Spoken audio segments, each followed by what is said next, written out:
मोरे मन की भ्रांति जलाए, मोरे मन की भ्रांति जलाए, सत्य की राह बताए सद्गुरु ने, सत्य की राह बताए.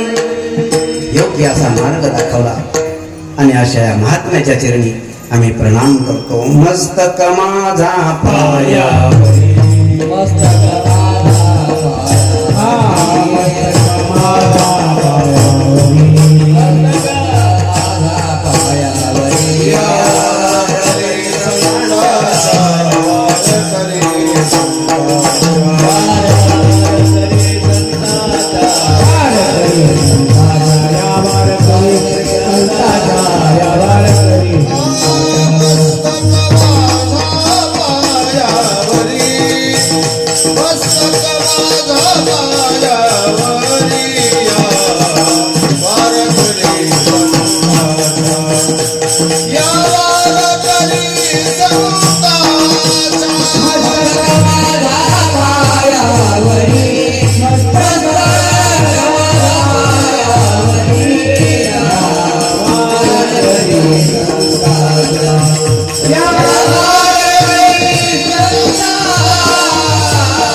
या वारकरी संतांच्या अशा महात्म्याच्या चरणी आम्ही प्रणाम करतो.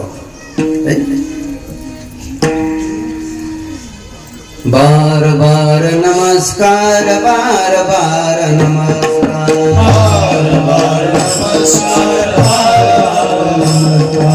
बार बार नमस्कार, बार बार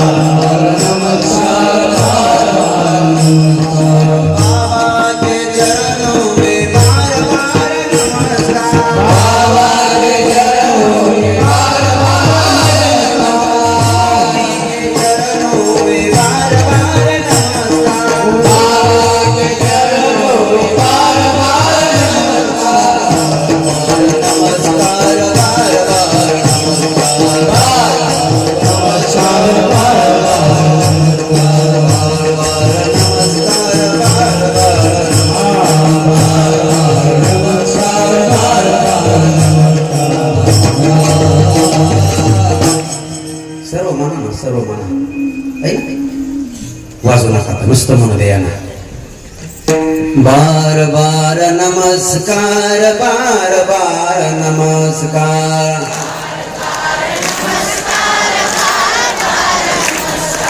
बाबा के चरणों में बार बार नमस्कार, गुरु जी के चरणों में बार बार नमस्कार, बार बार नमस्कार, बार बार नमस्कार, बार बार नमस्कार, बार बार नमस्कार. म्हणा म्हणा सर्व. बाबा के चरणों में बार बार नमस्कार, गुरु जी के चरणों में बार बार नमस्कार,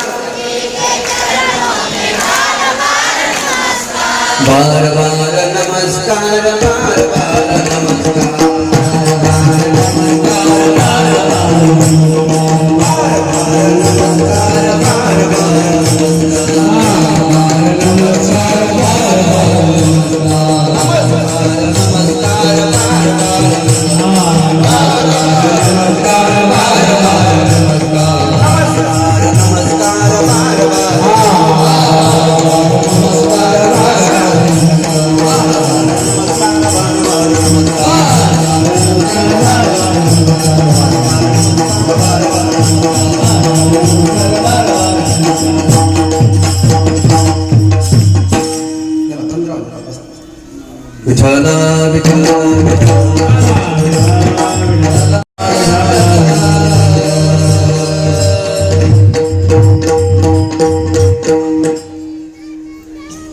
अशा या महात्म्याच्या चरणी आम्ही बार बार प्रणाम करत आहे.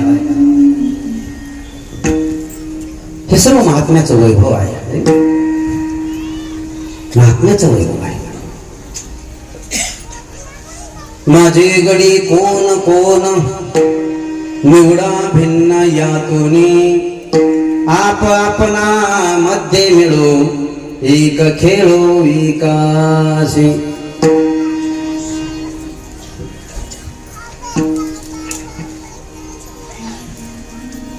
बराचसा टाइम चला, आज पुण्यतिथी होती, थोडं महात्म्याचं वर्णन होणं गरजेचं आहे. काय कीर्तन हमेशाच चालतंय आपल्या, कीर्तन हमेशाच असते. त्या महात्म्याने एवढी तपश्चर्या केली, आपलं जीवन खर्च केला, त्या महात्म्याबद्दल 2 शब्द बोलणं तर आपलं कर्तव्य आहे. आणि तुमच्यापेक्षा तर माझं कर्तव्य जास्त आहे.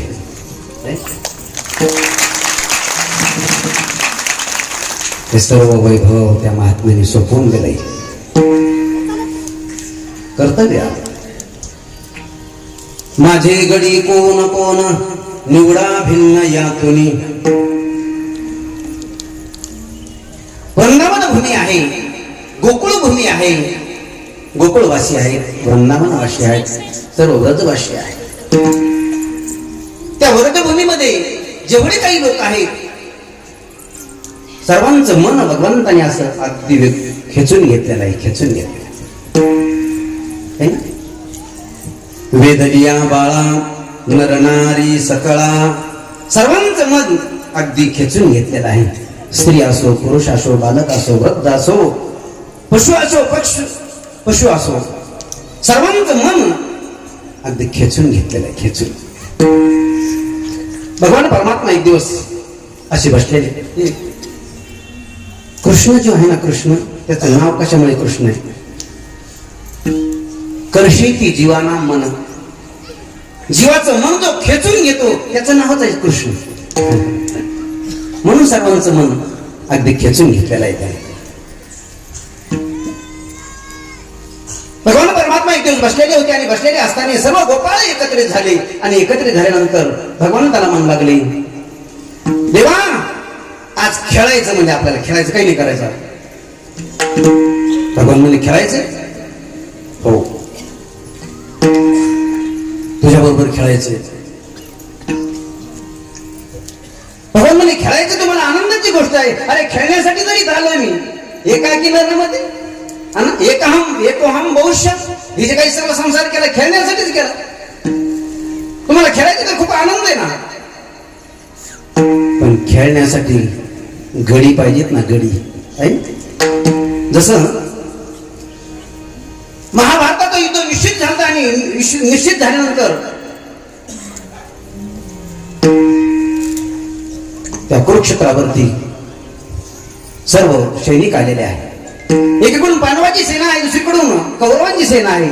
आणि त्या कौरवाच्या सेना सर्व असताना भगवंताने रथ सजवलेला आहे आणि अर्जुन म्हणत आहे, देवा माझा रथ दोन्ही सेनेच्या मध्ये नेऊन उभा कर. सेनयोरुभयोर्मध्ये रथम स्थापयेमेच्युत. देवा रथ माझा मध्ये घे. भगवान म्हणले, मध्ये कशाला, एका साईडला घेतो ना. अर्जुनाला नाही, तेव्हा मला बघू दे. बघू दे? अरे बघायचं नाही, इथं करायचंय. अरे हो, तेच मला बघू दे, कोणाबरोबर युद्ध करायचंय, कोण आहेत माझ्या तोडीचे. कारण युद्ध करायचं जरी असेल तर तोडीचे लागतात. अच्छा, छोटं मोठं बरोबर युद्ध करणार नाही देवा. असे रथी महारथी माझ्या सारखेच योद्धे पाहिजेत, त्यांच्या बरोबर युद्ध करणार.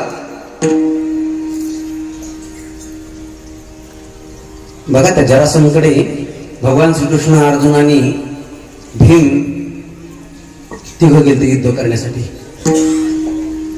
प्रसंग सर्वांना माहिती, पण त्याच्यात निवडलं कोण?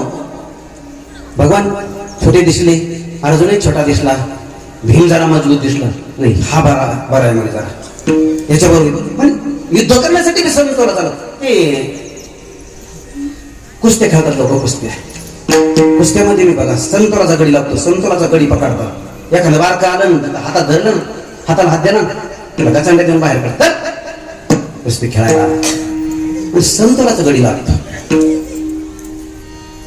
तसं भगवान म्हणतात मला खेळायचंय आहे ना, पण ज्यांच्या बरोबर खेळायचंय ते माझे समतोलाचे पाहिजे. तेच मला अभंगाच्या पण माझे गडी कोण माझे गडी कोण माझे गडी कोण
Apa